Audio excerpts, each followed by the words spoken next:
이 말씀은 사무엘 하 4장 말씀입니다. 사무엘 하 4장 1절로 12절까지의 말씀. 제가 가지고 있는 성경책은 구약성경 469페이지에 있습니다. 사무엘 하 4장 1절로 12절까지 제가 한 절, 여러분이 한 절 교독하시겠습니다. 사울의 아들 이스보셋은 아브넬이 헤브론에서 죽었다 함을 듣고 손에 맥이 풀렸고 온 이스라엘이 논란이라.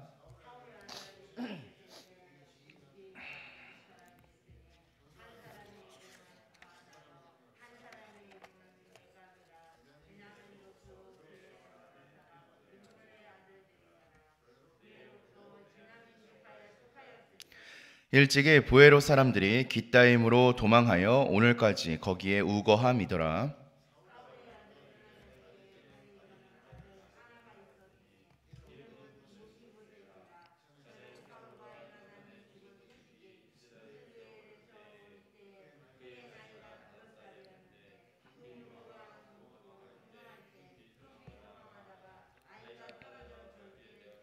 부에롯 사람 림몬의 아들 레갑과 바하나가 길을 떠나 볕이 쬐을 때 그즈음에 이스보셋의 집에 이르니 마침 그가 침상에서 낮잠을 자는지라.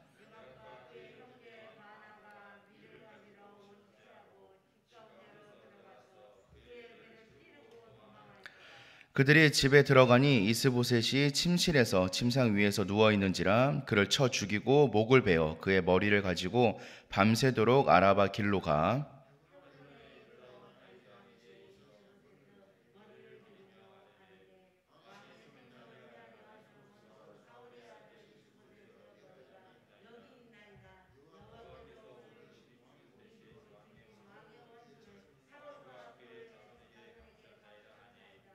다윗이 부에롯 사람 림몬의 아들 레갑과 그의 형제 바하나에게 대답하여 그들에게 이르되 내 생명을 여러 환난 가운데서 건지신 여호와께서 살아계심을 두고 맹세하노니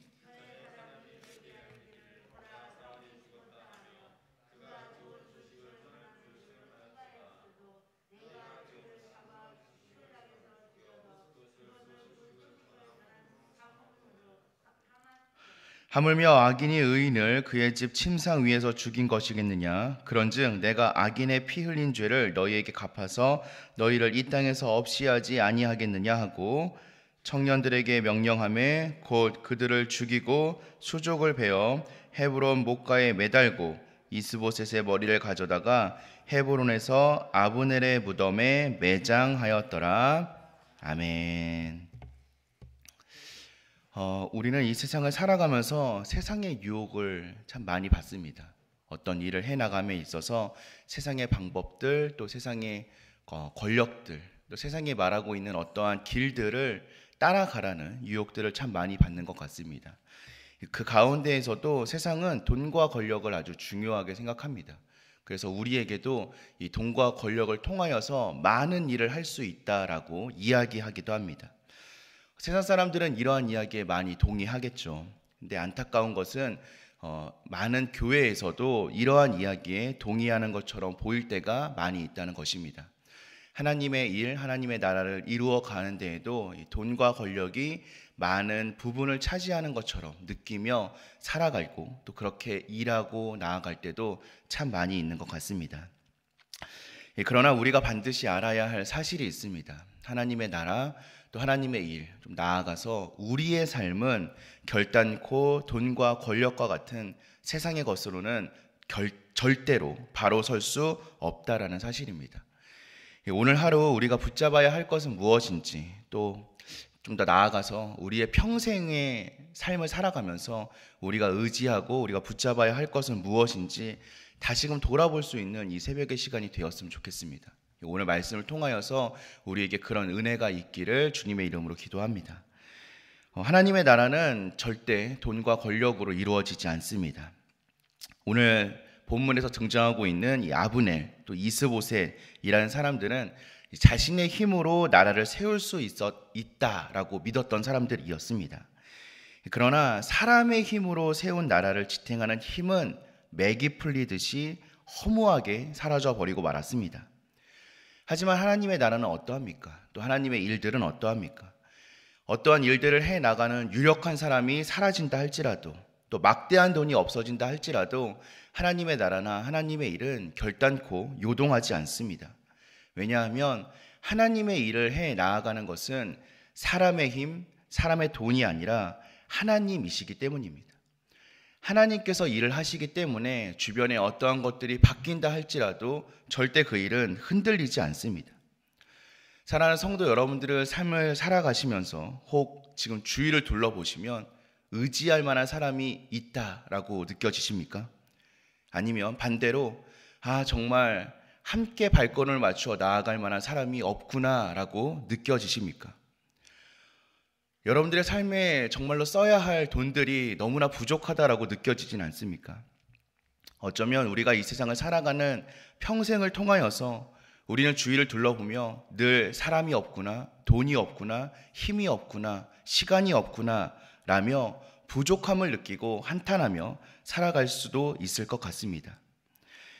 하지만 우리가 걸어가는 그 길이, 또 우리가 해 나아가고 있는 그 일들이 정말로 하나님이 원하시고 하나님이 기뻐하시는 일들이라면 우리의 모든 일들, 우리의 모든 삶들은 분명히 하나님께서 책임져 주실 것입니다. 도와주는 사람이 없다고 느껴진다 할지라도, 또 유용할 수 있는 돈이 없는 것처럼 느껴진다 할지라도, 아무리 시간이 부족한 것처럼 느껴진다 할지라도 그것은 우리에게 아무런 문제가 되지 않을 것입니다. 하나님께서 주권적으로 그분의 나라를 이루어 가시는 것을 믿고 바라본다면 우리의 삶을 통하여서 하나님을 일하실 것이고 하나님은 역사하실 것이고 또 우리의 발걸음이 하나님의 나라로 이어질 것이 분명합니다. 우리는 그것을 믿으며 하나님을 의지하고 하나님의 능력을 구하며 살아가는 자들이 되어야 할 것입니다. 또한 하나님의 나라는 결단코 불의를 행하지 않습니다. 언제나 공의와 선행을 힘쓰는 것이 바로 하나님의 나라입니다. 레갑과 바하나가 이스보셋을 죽이는 것, 이것은 이 세상에서 일어날 수 있는 너무나 전형적인 모습이었습니다. 하지만 하나님의 나라는 음모와 배신, 살인을 통해서는 단 한치도, 아주 조금도 전진하지 않습니다. 이와 같은 것들은 하나님의 나라와 아무런 상관이 없기 때문입니다. 내가 손해를 보더라도 신의를 지키는 것, 내가 피해를 입더라도 옳고 선한 일을 행하는 것, 바로 이 가운데에서 하나님의 나라는 한 걸음 한 걸음 전진할 것입니다. 하나님은 세상과 다른 기준으로 우리를 바라보고 계십니다. 세상은 과정과 동기가 어떠하듯 결과가 중요하다라고 외치고 있지만 하나님께서는 결과보다 우리의 과정과 동기, 우리의 마음을 더 중요하게 보십니다. 그러니 우리는 어떤 일을 잘하는 것에 집중하기보다는 그 일을 통하여서 공의를 실천하는 것, 정직을 실천하는 것, 하나님의 기뻐하심을 실천하는 것에 초점을 둘 수 있어야 합니다. 우리가 그렇게 걸어간다면 당장은 세상 가운데에서 피해를 보는 것처럼 느껴질 수 있지만, 손해를 보는 것처럼 느껴질 수 있지만 결단코 망하지 않을 것입니다. 왜냐하면 하나님께서 기뻐하시는 그 발걸음은 반드시 하나님께서 책임져 주실 것이기 때문입니다. 언제나 살아계신 하나님을 믿음으로 공의와 선행을 해 나아가는 저와 여러분들 되시기를 소망합니다. 이것이 바로 하나님이 원하시는 그리스도인들의 삶의 모습이기 때문입니다. 마지막으로 우리가 꼭 기억해야 하는 것은 악행은 절대 오래가지 못한다라는 사실입니다. 이 세상은 하나님의 공의 아래 반드시 심판당할 것입니다. 하나님은 악인은 벌하시고 의인은 보호하고 환난에서 건져 주실 것입니다. 그것이 바로 하나님의 약속입니다. 그러므로 지금 당장의 유익에 눈이 어두워져서 악인의 일들에 동조하거나 그것을 묵과하고 간과해서는 안 될 것입니다. 다윗의 삶을 돌아보면 이 모습이 너무나 잘 드러나고 있습니다. 다윗은 왕권을 쟁취하기 위하여서 수단과 방법을 가리지 말라는 유혹을 너무나 많이 받았습니다. 세상적인 방법으로 또 세상적인 힘으로 왕권을 쟁취하라, 왕권을 찬탈하라 라는 이야기들을 너무나도 많이 받았던 사람이었습니다. 그리고 실제로 그런 방법들을 손에 쥘 수 있는 상황들도 다윗에게는 참 많이 있었습니다. 하지만 다윗은 어떠했습니까? 단호하게 뿌리치고 거절하였습니다. 하나님께서 악에 대해 공의로 심판하실 것이라는 사실을 너무나 잘 알고 있었기 때문입니다. 주위에서는 경쟁에서 이기기 위하여서 가진 방법을 다 동원하여서 이렇게 하면 좋겠다, 저렇게 하면 좋겠다 조언하였지만 다윗은 오직 하나님의 주권과 공의를 믿고 때를 기다렸던 사람이었습니다. 그래서 다윗은 가장 합당한 방법으로 왕위에 올랐음을 우리는 성경을 통하여서 기억하고 있습니다. 더디게 보인다 할지라도 하나님을 신뢰하며 그분께서 정하신 길을 걸어 나아간다면 그것이 가장 좋은 길입니다. 우리는 지금 이 세상을 살아가며 어떠한 발걸음을 걸어가고 있습니까? 혹 세상의 이야기에 귀 기울이며 세상의 방법을 찾아 간구하고 있지는 않습니까? 세상을 살아갈 때는 이렇게 살아가는 것이 더 도움이 된다, 이것이 더 유익이다 라는 생각으로 하나님의 방법과 하나님의 말씀은 조금 뒤로 물러나 있지는 않습니까? 교회 안에서는, 신앙의 공동체 안에서는 하나님의 말씀이 기준이 되지만 세상에서는 그것은 좀 아니지 않습니까? 라는 이야기로, 그리고 주님, 내가 회개하고 또 세상에서 성공하고 그것을 붙잡고 하나님 나라에 힘쓰겠습니다 라는 핑계로 하나님의 말씀을 조금 뒤로 물려내고 있지는 않습니까? 사랑하는 성도 여러분, 우리의 진짜 삶의 터전은 어디입니까? 우리가 믿음을 보여줘야 하는 장소는 어디입니까? 우리의 복음이 힘을 발휘해야 하고 하나님의 말씀이 빛을 발휘해야 하는 곳이 정녕 어디입니까? 우리가 하나님의 말씀을 기준으로 삼고 하나님의 말씀대로 살아가야 하는 우리의 진짜 삶의 터전은 교회 밖에서의 삶이 더 중요하지 않습니까? 세상은 우리에게 끊임없이 유혹하고 있습니다. 세상의 방법이 우리를 더 잘 살 수 있게 만들어 줄 것이다. 하지만 사랑하는 성도 여러분, 세상 풍조에 따라 사람의 힘이나 돈을 의지하는 우리가 되지 않기를 소망합니다. 불의에 대해서는 단호하게 거절하고 공의를 실천할 수 있는 우리가 되길 소망합니다. 하나님께서는 스스로 우리의 삶을 통하여서 하나님의 나라를 이루어 가심을 우리가 바라보기를 원하고 계십니다. 그 방법은 하나님의 뜻대로 살아가는 것입니다.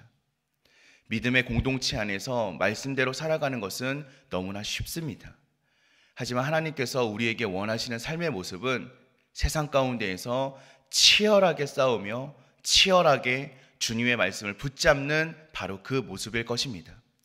때로는 넘어지고, 때로는 쓰러지고, 때로는 눈물 나고, 때로는 피 흘리는 삶이 우리 가운데 있다 할지라도, 또 때로는 세상 앞에 엎드려져서 세상의 방법에 질질질질 끌려가는 우리의 모습이 있다 할지라도 괜찮습니다.